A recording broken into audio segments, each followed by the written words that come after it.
አባቴ የቻምፒየንስ ሊጉ ጨዋታ በጣም ያጓጓኝ ነው የምልህ። በቃ ውይ የሆነ ነገር ውስጤ ልንለጥፋቸው ነው እያለኝ ነው አባቴ። አርቴታ ያለውን ነገር ሰምተሃል? አርቴታ እኮ ባይዞ በባዶ አይፎክርም። ተረዳጋል።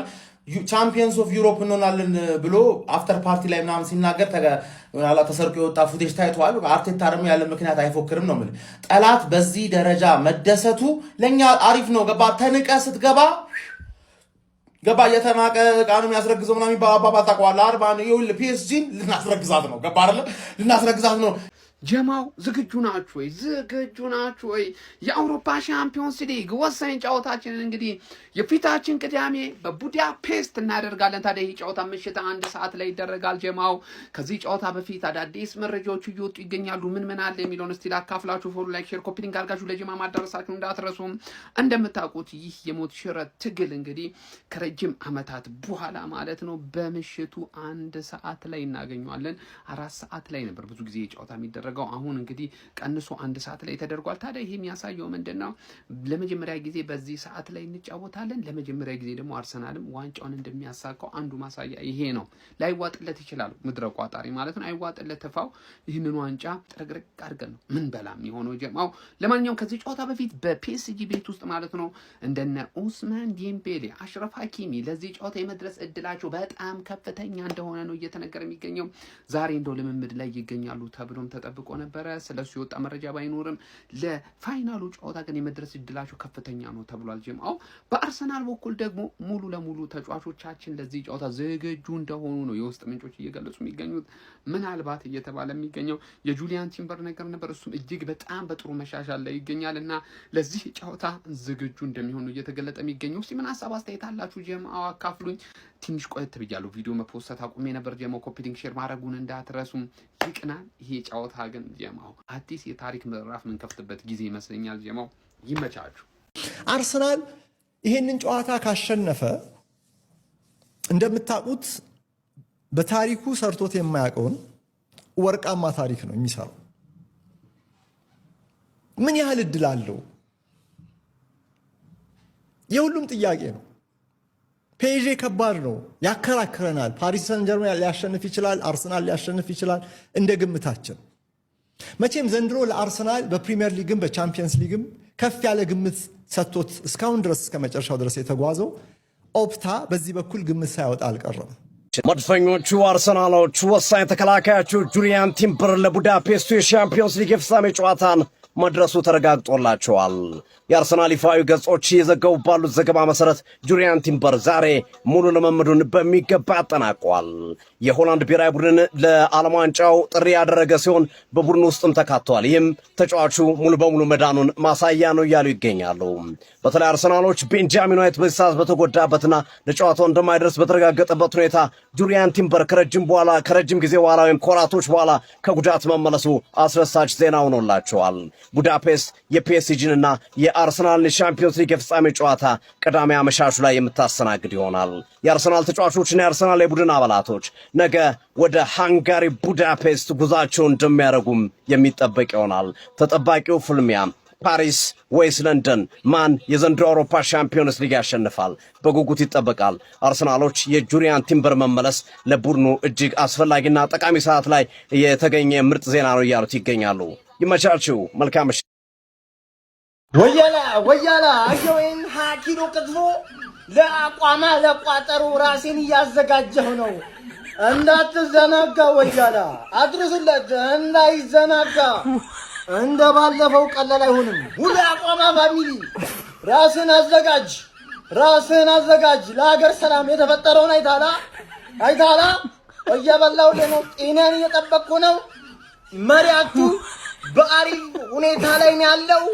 አሳያለሁ ወያላ እንደባለፈው መቼም ቀላል አይሆንም። ለቻምፒየንስ ሊግ ፍጻሜ ጨዋታ እየተደረገ ያለውን ዝግጅት በቪዲዮ ላሳያችሁ።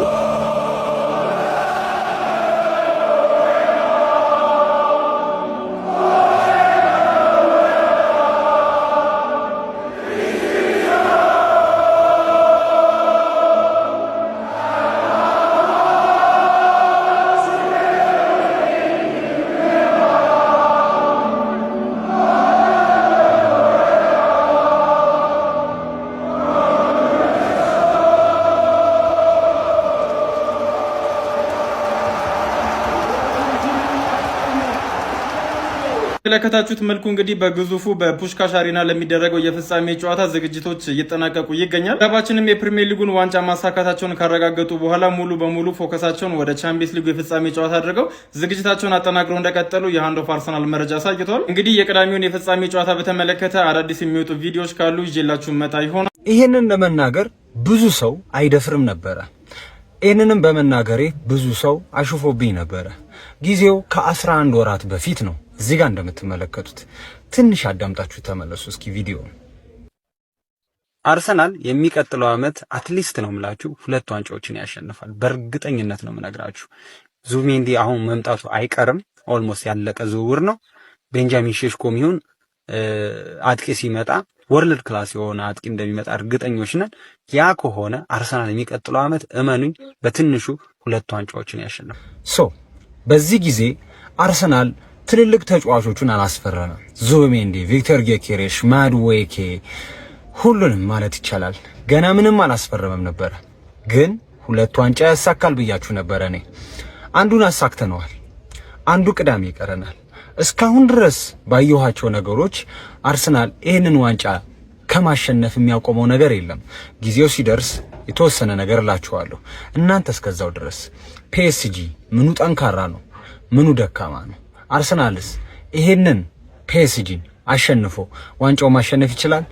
ግምታችሁን፣ ሐሳባችሁን ኮሜንት ላይ ፎሎ ያላደረጋችሁ ሰዎች ደግሞ ፎሎ እያደረጋችሁ ይመቻችሁ። እሺ ጋይስ፣ በሐኪሚ ጉዳይ ላይ ምን አዲስ ነገር አለ? ቲምበርስ የሚል ጥያቄ ብዙዎቻችሁን ይገባኛል።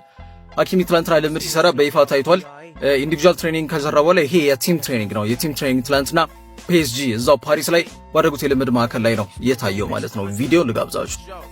እንደምታዩት ነው የቡድኑን ካሜራማን ይመስለኛል ሰላም እያሉት ነውና ወደ ልምድ ማዕከል እየገቡ እዚህ ጋር ሉዊስ ኤንሪኬ ዴምቤሌ ይታያል። ሐኪሚም ሰላም ብሎ ልምድ ይጀምራል ማለት ነው። አርሰናል በኩል ደግሞ ከዩሬን ቲምበር ጋር በተያያዘ ሃንድ ኦፍ አርሰናል ዋቢ በማድረግ ኤፍቲቪ ነው የዘገበው። ሃንድ ኦፍ አርሰናልም ለአርሰናል በጣም ቅርብ ከሚባሉ ምንጮች መካከል አንዱ እና ዩሬን ቲምበር ኮምፕሊትድ ፈርስት ቲም ትሬኒንግ ቱዴይ ፋይናሊ እና the Dutchman will fly tomorrow with the rest of the squad to Budapest እና final call will be made tomorrow on match day squad inclusion all the rest noise all eyes on Budapest ላይ ይሄ ማለት በአጠቃላይ ተጫዋቹ ከቡድኑ ጋር ልምድ ሰርቷል። ኦፊሻሊ የመጨረሻ የተጫዋቾች ምንድነው የሚባለው ይሄ ምርጫ ላይ የሚጣበቅ ይሆናል ማለት ነው። ኢንክሉድ ግን ይደረጋል። ከቡድኑ ጋር አብሮ ወደ ቡዳፔስት ይጓዛል ተብሏል። በአጠቃላይ ከቲምበር ጋር ያለው ነገር ነው። እኔ ግን አሁን መናገር የምችለው ነገር ምንድነው የቲምበር ማች ሻርፕነስ እና ማች ፊትነስ ጥያቄ ይነሳል። ቢደርስም 100% ደረሰ ብላችሁ መናገር የምትችሉት አይደለም። ምክንያቱም መጋቢት ወር ነው ለመጨረሻ ጊዜ ያየነው አይደለ ኤቨርተን 2-0 ባሸነፉበት ጨዋታ ላይ። ስለዚህ 2 ወር ገደማ ከሜዳ የራቀ ተጫዋች ነው ቲምበር። ስለዚህ ያንን ነበልባል ጆርጂያ ዊንገር ክቪካ ክቫራትስኬሊያን በሚገባ በቁጥጥር ስር ለማዋል የሚያስችል አይነት የጤና ሁኔታ ላይ ይገኛሉ የሚለው ራሱን የቻለ ትልቅ ጥያቄ ነው። ስለዚህ ሚኬል አርቴታ ምናልባት ቋሚ አድርጎ አት ሳም ፖይንት ቀይሮ ያስወጣዋል ወይ ደግሞ ስብስብ ውስጥ ይገባል። ግን ቋሚ 11 አይሆንም።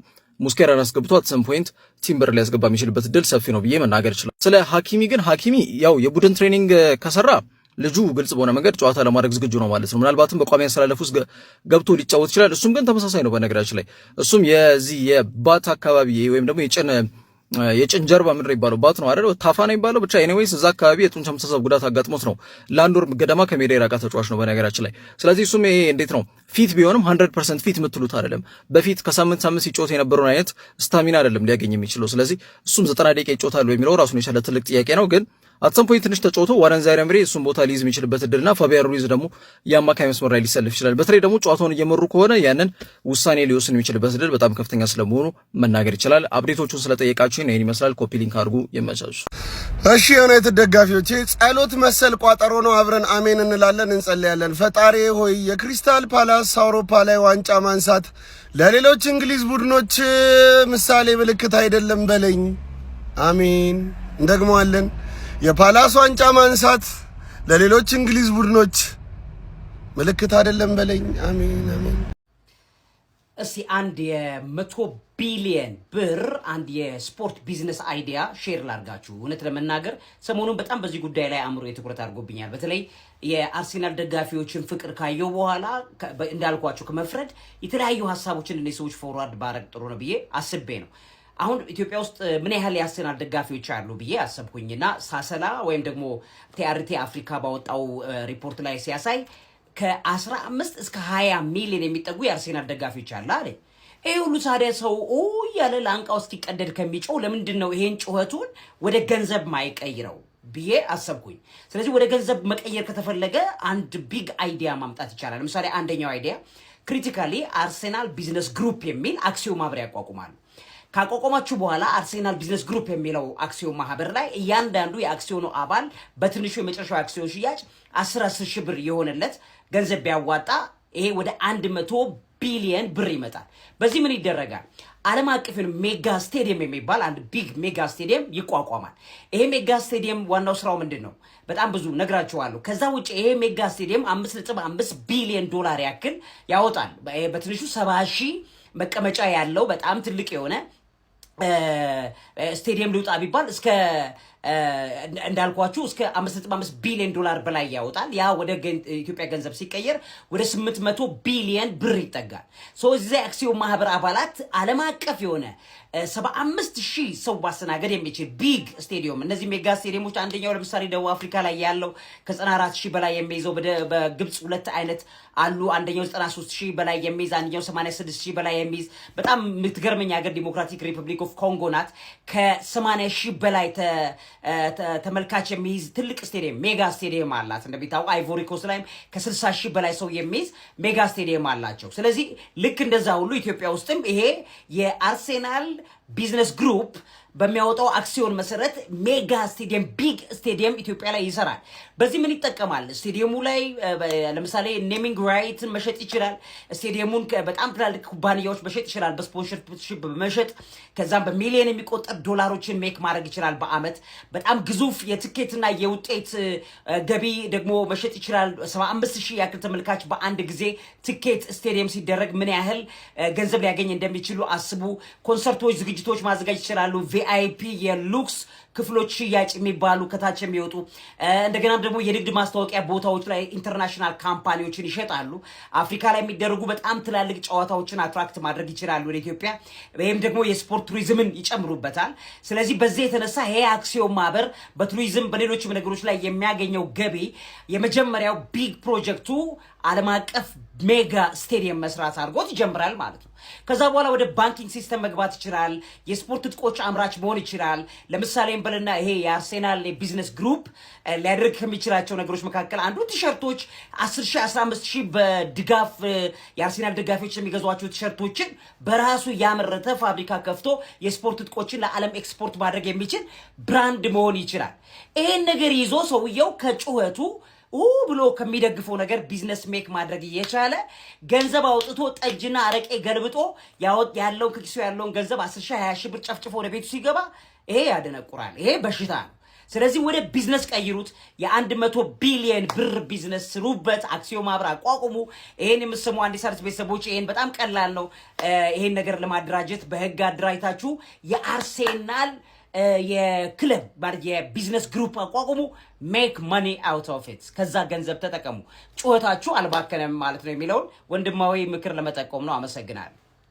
የሲቲ ደጋፊዎች አይናችሁን ያዙ። ምክንያቱም ሃንድ ኦፍ አርሰናል የሚል የትዊተር አካውንት ትዊተር ላይ ያለ ማለት ነው። ከዚህ በፊት በጣም ብዙ ነገሮችን ቀድሞ ኢንፎርም የሚያደርግ እንግዲህ የማንቸስተር ሲቲ 115 ቻርጆች እንግዲህ ውሳኔያቸው በቀጣይ ሳምንታት ይመጣል ወይም ደግሞ በቀጣይ ሳምንታት ውሳኔያቸው እናውቃለን ብሏል። ይሄ ፔጅ ከዚህ በፊት ጋርዲዮላ ከመውጣቱ ከማን በፊት ከፋብሪዚዮም ጭምር በፊት ማለት ነው ፖስት አድርጎ ነበር ጋርዲዮላ ይወጣል ብሎ። በተጨማሪ ነገር እውነት ያደረገው ምንድነው?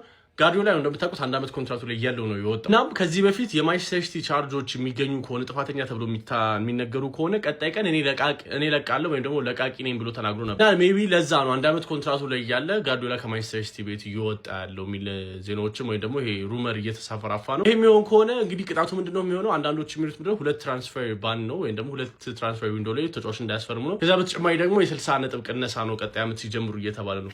ያው ወደ ታችኛው ዲቪዥን ማውረድ አይችሉም፣ ምክንያቱም የተለያየ እንትን ነው ድርጅት ነው የሚያስተዳድራቸው ሁለቱን ሊጎች። ስለዚህ በማያስተዳድሩት ሊግ ላይ ታች ማውረድ አይችሉም። ነገር ግን 60 ፖይንት ተቀንሶባቸው ጀምሩ ማለት ያው ይወርዳሉ ብዬ አስባለሁ። ምክንያቱም ኦልሞስት አስቡት 60 ተቀነሰባቸው ቢያንስ ሬሌጌትድ ከመሆን ለመትረፍ እንኳን 40 ነጥብ ምናምን ቢፈልጉ 100 ፖይንት ሊያገኙ ማለት ነው። አስቡት። በጣም ጸዴ ሲዝን ነው ማሳለፍ የሚገባቸው እንደዛ ለመሆን ሲቲ ሬሌጌትድ እንዳይሆን 60 ነጥብ ተቀንሶበት ባይሆን ደስ ይለኝ ነበረ። ሞርጋን ሮጀርስ ወደ አርሰናል እያለ ነው። አርቴታ ራሱ ነው ጉዳዩን ያዘው የሚባል ወሬ ያለ።